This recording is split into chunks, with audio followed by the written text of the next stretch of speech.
So we're in month 4 of the global COVID-19 crisis. It's incredible how quickly that's gone.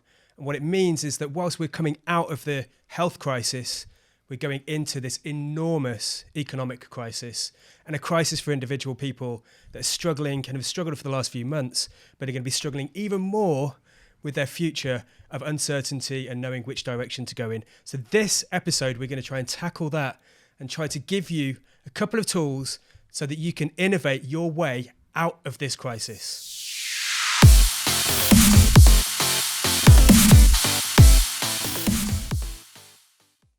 So the first thing I want to talk about is the fact that probably a lot of us are feeling like we're going through this state of fight or flight, where you're feeling quite tense, where you're quite worried, you're not sure about what to do next, you don't know if things are going to be all right, and so you're feeling a little bit panicked. And so when you're in that kind of state, the major thing is that you're tense and you're tight, and you're ready to start a fight basically, or run away. But that's not a very good state to be in if you want to come up with lots of ideas. So therefore, one of the most important things is you've got to work on your mindset. You've got to work on your kind of health and your well-being. First of all, you've got to get into a state of relaxation, or certainly, maybe perhaps relaxation is a bit far, but you've got to feel more relaxed than you currently are to be able to let great ideas flow to you for how you can get out of this and how you can kind of sort out the situation for yourself.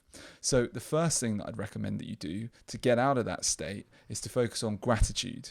Okay, when you focus on gratitude, you focus on things that you're grateful for. It's very difficult to be in that state of fight or flight, right? So focus on, I like to come up with lists of things that I'm grateful for every day. I've got a journal, and in that journal, I'm regularly writing things there every day that helps me, again, get into that kind of different mindset, which gets me ready to be able to come up with great ideas.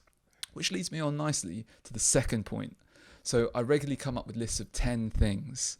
Now, Spencer, you'll know this about me. I know I annoy all my friends and anyone that comes to speak to me, because if they've got a problem, the first thing I say is, what? We're going to come up with a list of 10 things. Exactly. And so what I recommend is that you should be coming up with lists of 10 things every day that you could do to help you get out of the situation, or improve your business, or improve any area of your life. So for example, you could come up with 10 things that you're grateful for is a good first list, because that's going to tie on nicely to my last one. You could come up with 10 new business ideas that you could work on. You could come up with 10 old clients that you need to contact, check how they're doing. And maybe some business conversations could come out of that. Maybe make a list of 10 people that you'd like to contact that could be potential clients. Maybe create a list of 10 people that are your kind of influencers that you would love, that are in your space, that you would love to get to know better over the mid to long term, and perhaps start writing comments on their posts on social media, or maybe even send them a message. You never know where it could go. My advice would not to be too salesy first of all, though. And then the third point that I'd like to talk about is that I think it's really important, and again relates to that second point now, is that you need to be, probably the best way to generate sales, if you're a freelancer or if you're a business, is to make sales from the people that have already bought from you.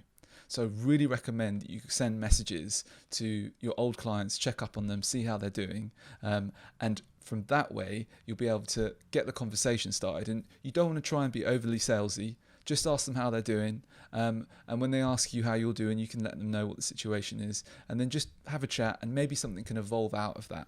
And in that context, I think that's a good way to go forward. So those are my 3 things. But I think there was another really, really interesting point and relevant one, because Spencer sent me a WhatsApp message this week as he was in bedtime mode saying a bedtime story to his son.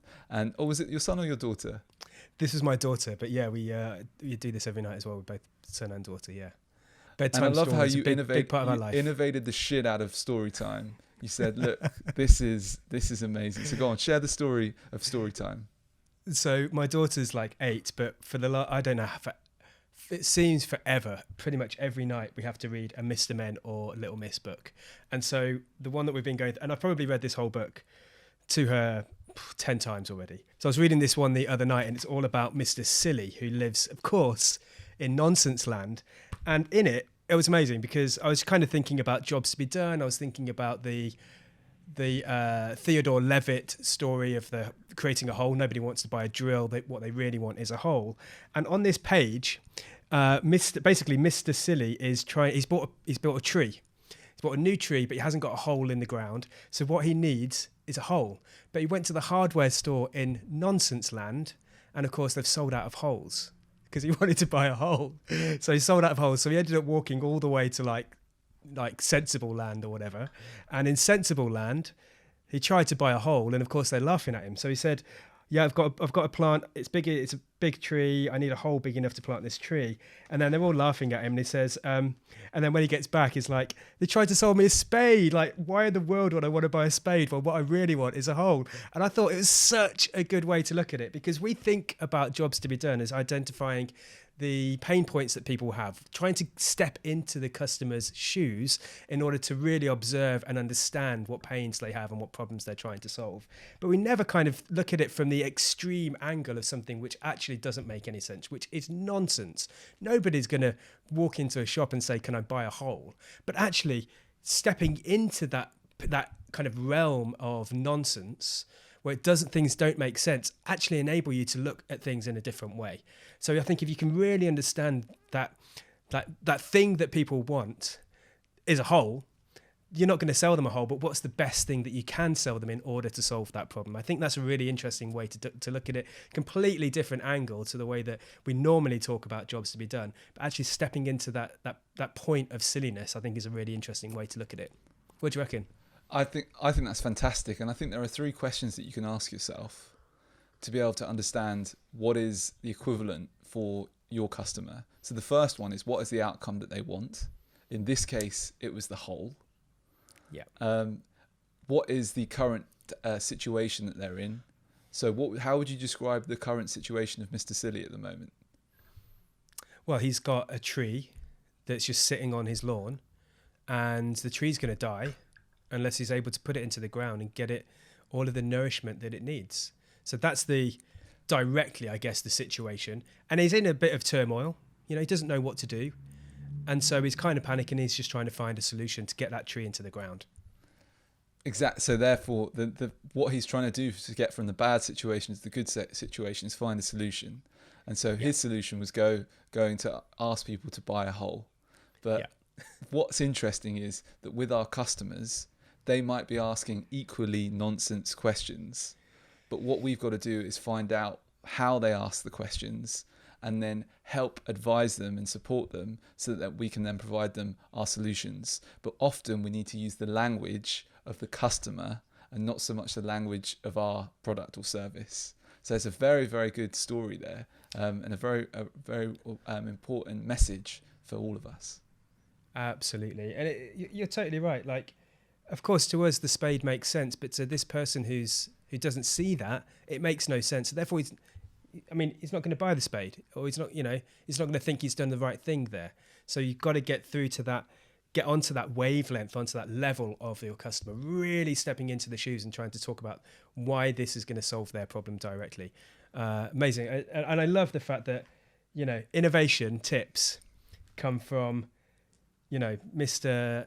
Men Books, good old Roger Hargreaves. It's because you had your eyes open. When you've got your eyes open and you're ready to receive these kind of lessons, they come at you from all angles. There we go. And I think also it's important to think about this. The reason why this one's important, specifically for this video, how to innovate your way out of a global crisis, is because with everything having changed with the lockdown, and nothing's going to go back to normality, and it might never go back to normality as we know it, we need to be putting ourselves in our customers' shoes, and we really need to be looking at things from their perspective, because their perspective has changed more than it has in living memory.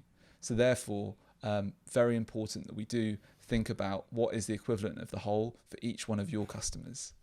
So yeah, I think hopefully that's been pretty useful. Hopefully you can see that, how that would work in your perspective. It's pretty important, right? Hopefully that's helped all of you lot out there, and going to be able to, get yourself into a better place. Imagine what your desired future could be, and try to work towards that with some of these tips and tricks that we're giving to you. And, check out check out the back catalogue of Spen and Nick Show. There's some absolute gems in there. You know, there's whatever 30 odd shows now. I think every single one has an amazing snippet. Also, make sure you check out the future episodes. Hemo, what's the best way to make sure that nobody misses one of these episodes? What's the best thing they can do to make sure they don't miss it? The best thing they could do is find that little red button underneath the video and then just click it, and then we're good. Touch it. I don't know what you do on your, press it on your phone. Press it. And then we're good. Press it on your phone. Hey, maybe even you could even press the bell next to it if that's what you're into as well, because that could improve the experience as well. Definitely. Then not only you're not going to miss it, you're going to get it as soon as it launches as well. So you're going to be one of the first people to watch it. Do it, subscribe, like, share, all those things. Give us some comments on how you felt this one was. Did you get value from it? Was it useful for you? Are you going to implement any of these tips for yourself to try and improve what you're doing? Which tip are you going to implement as well? Which one's it going to be? Which one are you going to implement? So I think that should be it for now. Nice and short, this one. Keeping it super high impact, high value every time. This is Spen and Nick signing off. Cheers.